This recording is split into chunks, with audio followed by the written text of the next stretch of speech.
Hello guys, তো আশা করছি তোমরা খুব ভালো আছো। আমিও খুব ভালো আছি, সুস্থ আছি। বাট হ্যাঁ, কিছু কথা শেয়ার করতে এসেছি।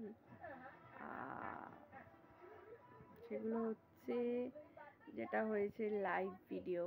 যখন আমি লাইভ করছি তোমরা দেখছো, আবার অনেকে আছে কমেন্ট করছো, ভালো লাগছে। নেগেটিভ কমেন্ট ধরার দরকার নেই। বাট হ্যাঁ, লাইভে আসছো তার জন্য থ্যাংক ইউ সো মাচ, খুব ভালো লাগছে। আর যখন বলা হয় অনেক অন্য জায়গা থেকে ভিডিওগুলো দেখছি, খুব ভালো লাগে যে আমাকে ভিডিওতে দেখছে। বাট হ্যাঁ, খুব ভালো লাগছে। খুব তাড়াতাড়ি হয়তো তোমাদেরকে সুখবরগুলো আমি দিতে পারবো আর কি। খুব চেষ্টা করে যাচ্ছি, তোমরা আমার পাশে থেকো আর আশীর্বাদ করো, আমি যেন তোমাদের পাশে থাকতে পারি, তোমাদের সাথে থাকতে পারি। আর ভীষণ ভালো। বাট হ্যাঁ, একটা কথা বলবো, অবভিয়াসলি তো মা বাবাকেও তো মিস করি, ইভেন মা বাবাকে মিস করে যাচ্ছি। আর তোমরা তো জানোই, খুব মানে বেশি দিন হয়নি, এখন মনে হয় ডিসেম্বর তো, আর এইটা হচ্ছে জুলাই, ঠিক আছে? মানে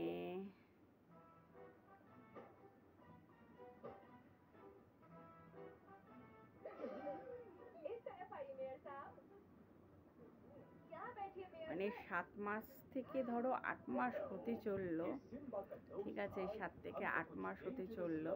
তোমরা সবাই জানো যে আমার যেটা হয়েছে, রিসেন্ট দিদি জামাইবাবু অ্যাক্সিডেন্টে আর কি মারা গেছে, অ্যাক্সিডেন্ট হয়ে গেছে। খুব একটা দুঃখজনক ঘটনা। এই স্মৃতিটা যেন থেকে যাবে, এটা কিছুতেই মানে আমি না বিশ্বাস করতে পারছি না যে তারা দুজনে আর নেই। এটা আমার পক্ষে বিশ্বাস করাটা না অসম্ভব হয়ে উঠছে। মানে কি বলবো, আজকে আমি ভিডিও করছি, আমি ভাবছিলাম, কেননা প্রায় প্রতিদিন এভরিডে মানে দুদিন ছাড়া ছাড়া, একদিন ছাড়া ছাড়া অন্তর অন্তর আমার কিন্তু দিদি জামাইবাবুর সাথে মানে জিজুর সাথে খুব কথা হতো, খুব কথা হতো। মানে এর এত কথা হতো, সেটা যেন আর মানে সে স্বপ্নটা আমার সত্যি হলো না। বাট কি বলতো, আমরা একসাথে থাকতাম আর কি, সেটাও আমাদের হয়ে গেছিল যে তুই আমি চল আমরা একসাথে থাকি দুই বোন, আর হচ্ছে গিয়ে অসুবিধা কিছু হবে না। তো আমার যেটা ইচ্ছা ছিল, দিদি বলছিল তুই সল্টলেকের ওদিকে ফ্ল্যাট নিবি। আমি বললাম তুই বললে আমি নিশ্চয়ই দেখার একটা বিষয় আছে, সেটা করব। আর তুই যদি না বলিস সল্টলেক না অন্য জায়গায়, তাহলে তো সেখান ক্ষেত্রে অন্য জায়গায় দেখতেই হবে। তা আমাদের কলকাতার মধ্যে আমার দিদি কি বলতো, কলকাতায় যেহেতু আসতো থাকতো দিদিমার বাড়িতে, সেহেতু কলকাতার ব্যাপারটা জানে। কিন্তু জামাইবাবুরও খুব ইচ্ছা ছিল, বাট আমার এই স্বপ্নটাই হলো না। মানে দুই বোন একসাথে থাকবো, বুঝতে পারলে? যেটা হয় না, একসাথে খাওয়া, একসাথে থাকা, একসাথে রান্না, একসাথে সব কিছু আর কি। ব্লগ করা, ভিডিও করা, মানে দুইজন একসাথে, এই স্বপ্নটা আমার হলো না। বাট নেক্সট যে স্বপ্নটা সেটা হবে, বাট ওই স্বপ্নটাই আমার হলো না, জানো তো। খুব খারাপ লাগে, কষ্ট লাগে। কোনোদিনও ভাবতে পারিনি গো এই জিনিসটা আমাদের সাথে আর কি হবে। আমি খালি ভেবেই যাই, কিন্তু অথচ ভগবান যে এত তাড়াতাড়ি নিয়ে নেবে কোনো জানা ছিল না, জানো। কোনো জানা ছিল না যে দিদি জামাইবাবুরা থাকবে না।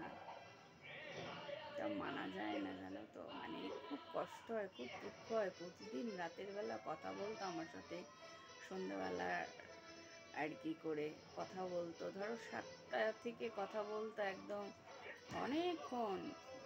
10টা অবধি কথা হতো, বুঝতে পারলে? মানে আমার তুমি বিজি যদি পাও, ওই দিদির সাথেই কথা বলতে বিজি পাবে।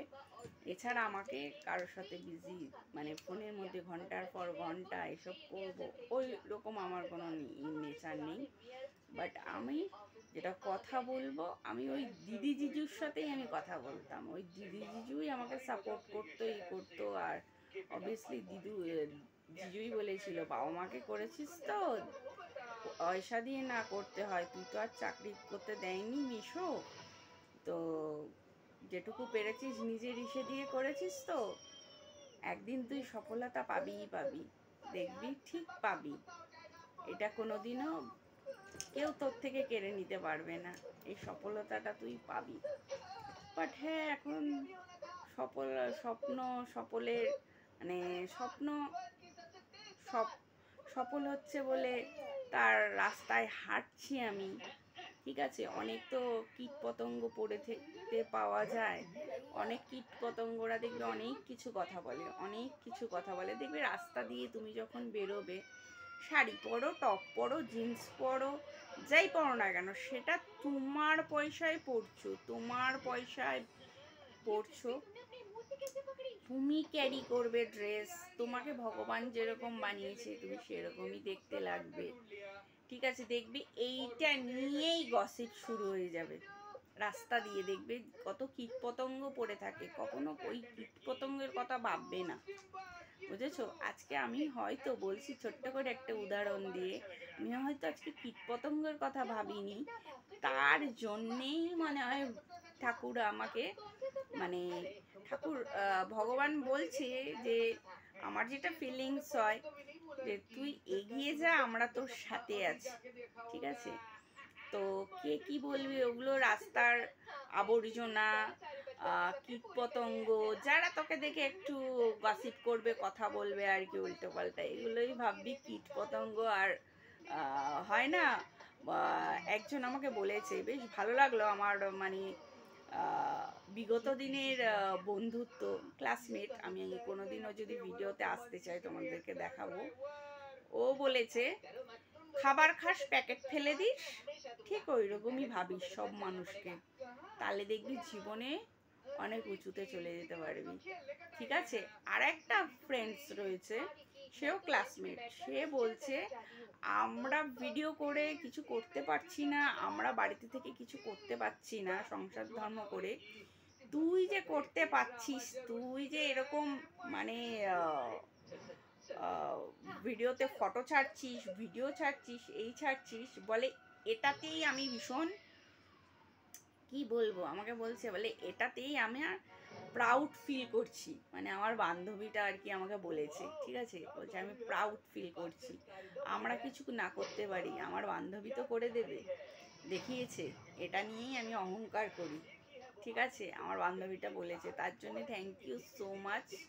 বাট আমার ভালো লাগছে কেন বলো তো, মানে পয়সা দিয়ে বলতে নেই, কিন্তু কথাটা তো বললো, কথাটার মধ্যে তো ভালোবাসাটা জন্মেছে বলেই বলেছে, সে মানুষ চিনতে পেরেছে। প্রথম যখন আমার সাথে মিশতো ভেবেছিল, বলে আমি না প্রথম তোকে ভেবেছিলাম যে তুই খুব অহংকারী দেমাকি মেয়ে, ঠিক আছে? আমাকে বলেছে আমার বান্ধবী, বলে আমি ভেবেছিলাম তুই খুব অহংকারী দেমাকি, কিন্তু না, একদম অন্যরকম, তোকে দেখতে লাগে এইরকমই, হয়তো সেজে গুজে তুই ভিডিও করিস, এই করিস, ড্রেস আপ করিস, অন্যরকম হয়ে যায়, কিন্তু যেটা হয় তোর সঙ্গে মিশে, মানে বলে এর থেকে ভালো মানুষ আর হওয়ার যায় না, বলছে আমাকে, এর থেকে আর ভালো মানুষ আমি কোথাও দেখিনি, পাইনি, জানো তো? আমার বান্ধবীরা এরকম বলেছে। বাট আমি কোনোদিন যদি পাই, সুযোগ পাই, আমি বান্ধবীদেরকে না আমি এই তোমাদের ভিডিওতে নিয়ে আসবো, দেখাবো, ঠিক আছে? দেখো, তারা তো আমার স্কুল, আর যাদের সঙ্গে ধরো ছোটবেলা থেকে খেলেছি, পড়েছি, করেছি, তারা হয়তো দেখলে বোধহয় জেলাস ফিল করে, এই করে, বাবা ওর এখন ঘ্যাম মেরে গেছে, তখন বিশাল মাপের ইয়ে হয়ে গেছে, এরকম হয়তো কিছু কিছু বলে, আর কিছু কিছু বলে না, ঠিক আছে, তারা তাদের সংসারে বিজি থাকে, আমিও তাদেরকে খোঁচা দিই না, কথা বলি না। যে দুইজন বান্ধবী আমার সঙ্গে খুব আর কি খুব কথা বলে, খুব ইসে করে, সেই দুই বান্ধবীরই কথা বললাম। কোনোদিন আমি ইউটিউব হোক ফেসবুক হোক আনতে পারলে তারা যদি আসে আমার সাথে ভিডিওতে, অবশ্যই তোমাদেরকে পরিচয় করাবো, ঠিক আছে, বুঝতে পারবে। তো তোমরা অবশ্যই কখনো ওই কষ্ট করছো, ঠিক আছে, আজ তুমি কষ্ট করছো, ধরো ডাল ভাত খাচ্ছ, নুন ভাত খাচ্ছ, ফ্যান ভাত খাচ্ছ, যাই খাচ্ছ, মাংস ভাত খাচ্ছ, কিন্তু একদিন তুমি অনেক দেখবে মানে তোমার এমন হবে তুমি তখন ডেলি যেটা হয় ডেলি পারপাসে মাছ ভাত মাংস তো খেয়েই চলেছো, তখন দেখবে আরো বড় বড় মানে অনেক কিছু তোমরা পাবে জীবনে, বুঝতে পারছো, জীবনে অনেক কিছু পাবে। হ্যাঁ, যারা কষ্ট করে, যারা বাবা মাকে করে, তাদের কিন্তু কোনোদিনও কোনো কিছুর অভাবটা হয় না। হ্যাঁ, এটা আমাকে বলেছিল আমার জামাইবাবুই বলেছিল, খুব ভালো লাগছে।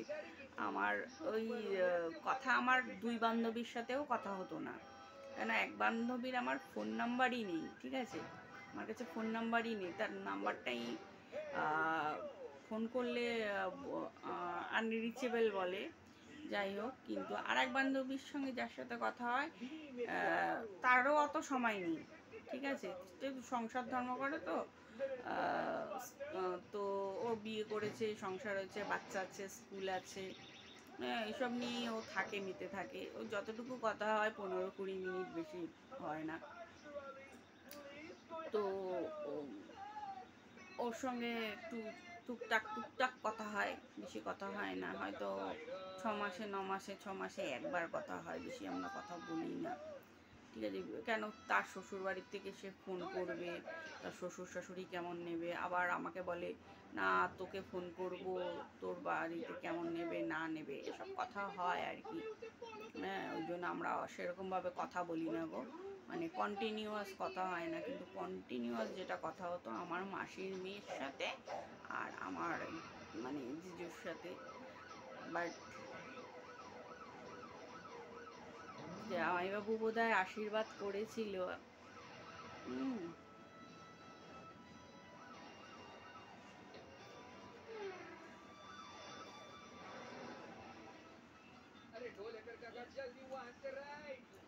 সেটাই আর কি খুলে গেল, বুঝতে পারলে। যখন আমি দিদির বাড়ি থেকে চলে আসছিলাম, দিদি তো কাঁদছিল, কিন্তু জামাইবাবুরা খুব আগেরকার দিনের লোক তো, বনিদি বাড়ির ছেলে জামাইবাবু, জামাইবাবু বলছে যে তোমার হচ্ছে গিয়ে এই টাইম থেকে এই টাইমের মধ্যে বেরোলে হচ্ছে গিয়ে তোমার বোনের শুভ টাইম হবে, যাত্রাটা শুভ হবে, ভালো হবে, এটা বলেছিল।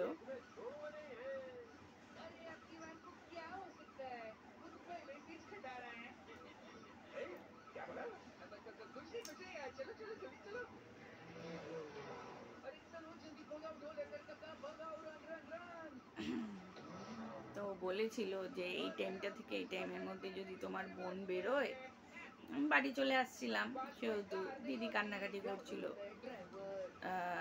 শুভ হবে, বুঝেছ। তো খারাপ তো লাগবেই, এটা তো আছেই একটা ব্যাপার।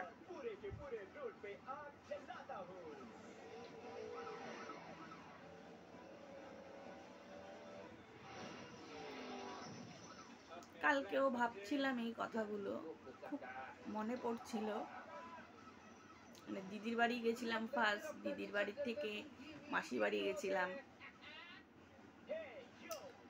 তো সেই সময় আর কি যেটা হয়, মানে জামাইবাবু বাড়ি থেকে যখন চলে আসছিলাম, দিদি খুব কাঁদছিল, বাট জামাইবাবু বলল তোমার বোনকে এই টাইম থেকে এই টাইমের মধ্যে পাঠাও, টাইমটা শুভ আছে, সুস্থ মতন তোমার বোন যেতে পারবে, বুঝেছো, এই কথাটাই বললো। তারপর আর দিদির বাড়ি যেতে পারিনি কোনোদিনও, আর এখন তো আর নেই, শুধু দিদির মেয়েটা রয়েছে।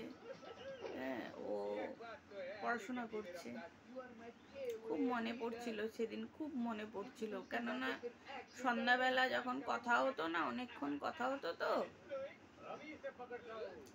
দিদির সাথে অনেক কথা হতো, জানো তো, অনেক কথা হতো, অনেক কিছু শেয়ার হতো, অনেক কথা হতো। তো এখন আর কি বলতো, মানে ওই পুরনো স্মৃতিগুলো এত মনে পড়ে, এত খারাপ লাগে।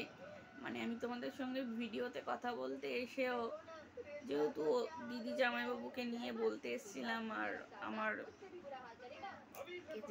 যে দুই বান্ধবী ভালো বলেছে আর কি, যে তুই ফেসবুক ইউটিউবে ভালোই তো করেছিস, তুই তো ঘরে থেকে ভালো জিনিসই করেছিস।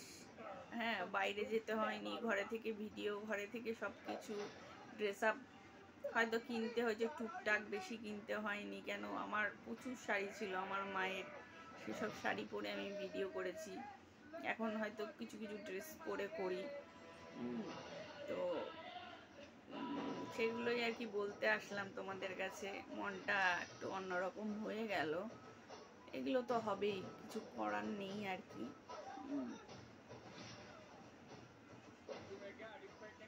কিন্তু কি বলবো, জামাইবাবু তখন আর কি আশীর্বাদ করছিল, বুঝতে পারলে, আশীর্বাদ করছিল।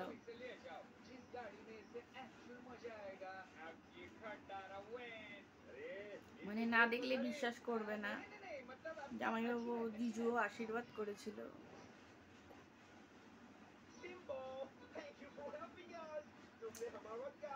খুব খারাপ লাগছে গো।